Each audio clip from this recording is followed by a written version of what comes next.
통일사상 요강 제2장 존재론.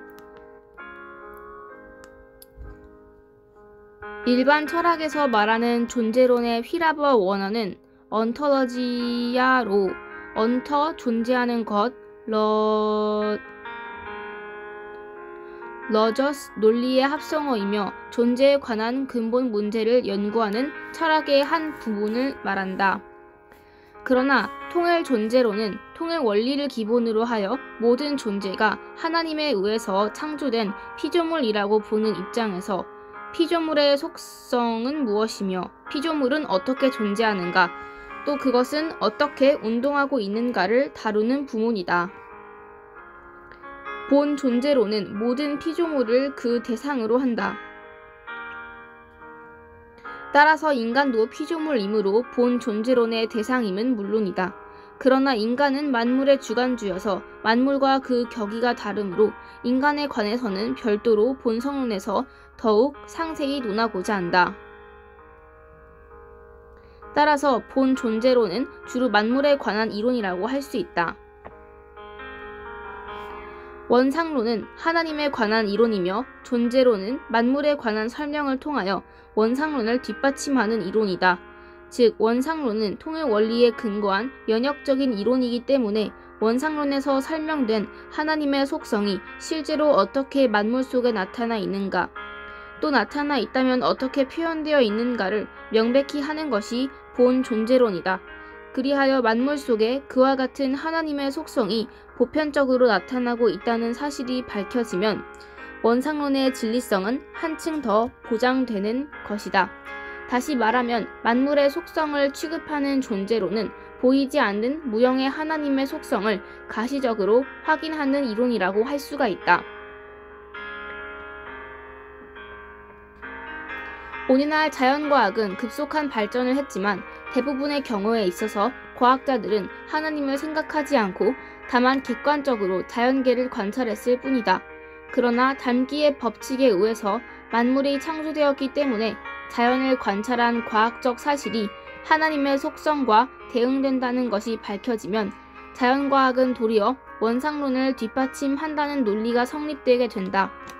실제로 오늘날까지의 자연과학의 성과가 하나님에 관한 이론을 뒷받침한다는 사실이 본 존재론에서 증명될 것이다. 통일 원리에 의하면 인간은 하나님을 닮도록 창조되었고 만물은 인간을 닮도록 창조되었다. 하나님은 우주를 창조함에 앞서 마음속에 먼저 하나님을 닮은 인간의 상을 그렸던 것이다. 그리고 그 인간의 상을 근본으로 하여 그것을 닮도록 만물을 하나하나 창조하신 것이다. 이것을 닮기의 창조 또는 상사의 창조라고 하며 이러한 창조의 법칙을 닮기의 법칙 또는 상사의 법칙이라고 한다. 그런데 만물은 옛날이나 지금이나 본래의 모습을 그대로 지니고 있지만 인간은 타락으로 본래의 모습을 잃어버렸기 때문에 인간들로 구성된 사회도 본래의 모습을 잃고 비정상적인 상태에 놓이게 되었다. 따라서 현실의 인간과 사회를 그대로 두고서는 존재의 문제와 관계의 문제 해결의 길은 찾아지지 않는다. 그리하여 성인이나 철인들은 하늘의 별들의 운행이나 자연 만물의 소장, 변화와 사계의 변천 속에서 깨달은 천리로서 자신들의 가르침을 세웠던 것이다. 그러나 그들은 왜 인간과 사회를 구제하는 진리가 자연계를 통하여 얻어지는가를 알지 못했으며 단지 직감적으로 그러한 진리를 깨달았을 뿐이었다. 통일 원리에 의하면 만물은 본연의 인간의 모습을 표본으로 하여 만들어졌으므로 자연계를 통하여 본래의 인간과 사회의 모습을 알 수 있는 것이다. 원상론에서 하나님의 속성을 올바르게 이해하는 것이 인간이나 사회의 제 문제를 해결할 수 있는 열쇠가 된다고 설명한 바 있다. 그런데 창조가 닮기의 창조이기 때문에 하나님의 속성뿐 아니라 만물의 속성도 올바르게 이해한다면 이것 또한 현실 문제 해결의 열쇠가 될 것임은 물론이다. 그러므로 존재론도 현실 문제를 해결하는 또 하나의 기준이 되는 사상 부문인 것이다. 본 존재론에서는 만물 하나하나의 개체를 존재자라고 한다. 따라서 존재론은 존재자에 관한 설명, 즉 이론이라고 말할 수 있다. 그런데 존재자에 관한 설명은 개성진리체와 연체라는 두 항목으로 구분하여 개체를 다룬다. 여기서 개성진리체란 하나님의 속성, 즉 원상의 내용을 그대로 닮은 개체를 말하는 것으로서 하나의 개체에 대하여 다른 개체와의 관계를 생각지 않고 독립적으로 다룰 때의 피조물을 말한다. 그러나 실제로 모든 개체는 상호간에 밀접한 관계를 맺고 존재한다. 그리하여 한 개체를 다른 개체와의 관계에서 볼 때 그러한 하나하나의 피조물을 연체라고 한다. 따라서 연체는 상호 관련성을 지닌 개성진리체를 말한다. 피조물은 하나님을 닮아서 창조되었기 때문에 모든 피조물의 모습은 신상을 닮고 있다. 그런데 신상에는 보편상과 개별상이 있기 때문에 모든 개체는 원상을 닮아서 보편상과 개별상을 지니고 있다. 여기서 보편상이란 성상과 형상 및 양성과 음성을 말하며 개별상은 개체마다 갖고 있는 특성을 말한다. 먼저 개성진리체의 보편상, 즉 성상과 형상, 양성과 음성에 대해서 설명하고자 한다.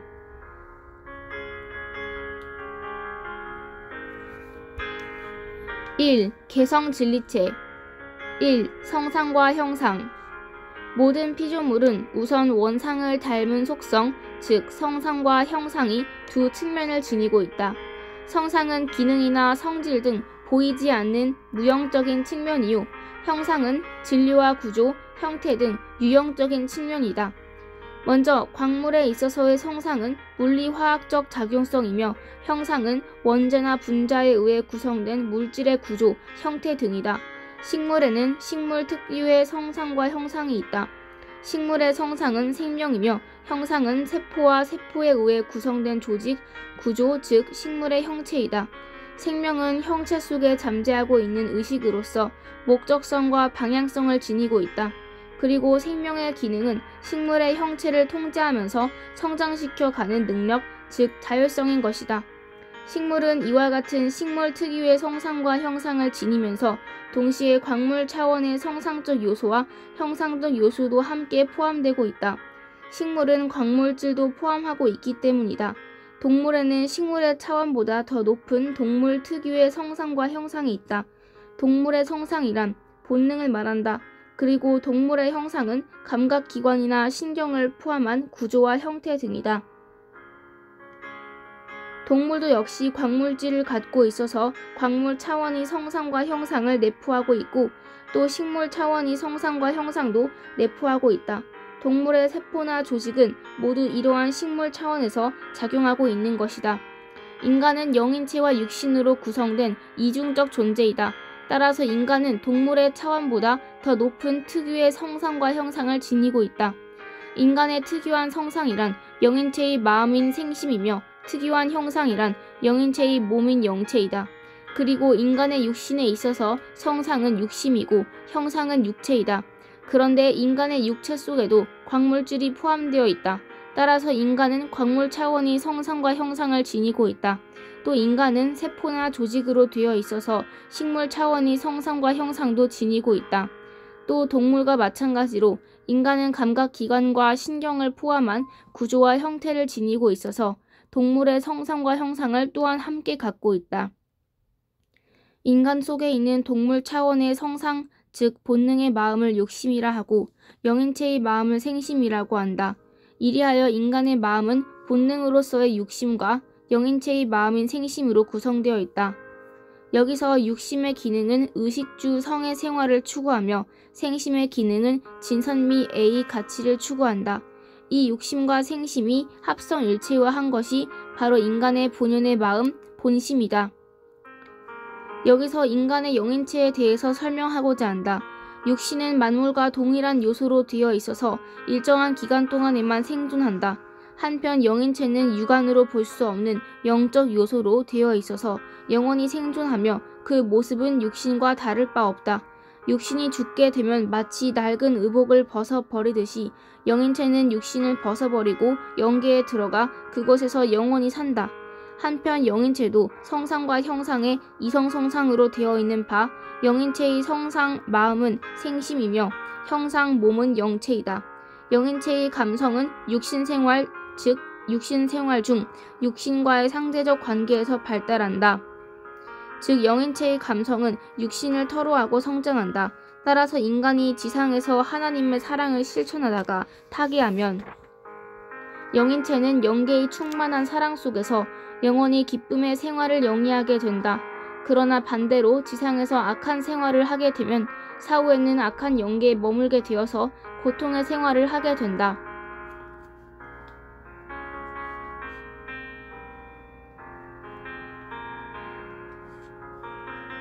이와 같이 인간은 광물, 식물, 동물의 성상과 형상을 모두 지니고 있다. 그리고 그 터 위에 더욱 차원 높은 성상과 형상, 즉 영인체의 성상과 형상까지도 지니고 있다.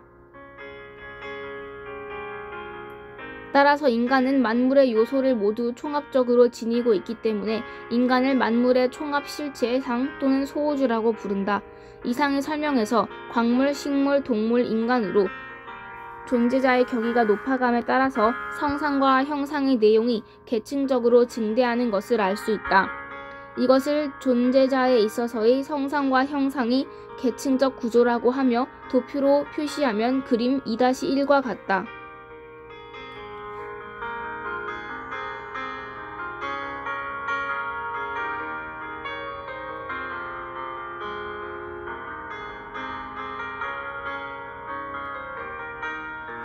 여기서 유의해야 할 것은 하나님이 우주를 창조함에 있어서 광물, 식물, 동물, 인간의 순서대로 창조할 때 세 차원의 특유한 성상과 형상을 다음 단계의 피조물에 더해가면서 창조를 계속하다가 마지막으로 최고 차원의 인간의 성상, 형상을 만든 것은 아니라는 사실이다. 하나님은 창조를 함에 있어서 마음속에 먼저 성상과 형상의 통일체인 인간을 구상하셨다. 그 인간의 성상과 형상에서 차례차례로 일정한 요소를 생략하여 차원을 낮추면서 동물, 식물, 광물을 구상하신 것이다. 그러나 시간과 공간 내에 있어서의 실제의 창조는 그 반대 방향으로 광물에서 시작하여 식물, 동물, 인간의 순서로 행해진 것이다. 결과적으로 볼 때 인간의 성상과 형상은 광물, 식물, 동물의 각각 특유한 성상과 형상이 쌓여서 된 것처럼 보여진다. 인간의 성상과 형상이 계층적 구조를 이루고 있다는 것은 다음과 같은 중요한 사실을 암시하고 있다. 첫째로 인간의 성상은 계층성을 지니면서 동시에 연속성을 지니고 있음을 암시한다. 즉 인간의 마음은 생심과 육심으로 되어 있으며 생심과 육심은 서로 연속되어 있다. 그래서 생심으로서 육심을 조절할 수가 있는 것이다. 또 인간의 마음은 생명과도 연결되어 있다. 일반적으로 마음이 자율신경을 조절할 수는 없으나 훈련에 의해 그것이 가능하다는 것은 알려진 사실이다. 예컨대 요가의 수행자는 명상에 의해 심장의 고동을 자유로이 증감시킬 수 있으며 때로는 멈추게 할 수도 있다. 또 마음은 체내의 광물질의 성상과도 통해 있다. 즉 인간의 마음은 대내적으로 뿐만 아니라 대외적으로 다른 광물이나 식물의 성상과도 통할 수 있다. 그리고 인간은 염력에 의해서 물리적 수단을 사용하지 않고 동물이나 식물은 물론 물질, 광물에까지 그 영향력을 미칠 수 있다는 것도 밝혀져 있다. 한편 동물, 식물, 광물이 인간의 마음에 반응한다는 사실도 알려지고 있다. 예컨대 식물의 경우 미국의 거짓말 탐지기 검사관인 클리브 백스터가 실험을 통해서 얻은 백스터 효과가 그 하나 예이다. 그리고 광물이나 소립자도 자체 내에 예지나 사고력을 갖고 있을 것이라는 추측까지 행해지고 있다. 둘째는 인간의 성상, 형상의 계층적 구조는 생명의 문제에 대하여 중요한 사실을 시사해 주고 있다. 오늘날까지 무신론자와 유신론자는 하나님의 실존의 유무에 관해서 끊임없이 논쟁해 왔다.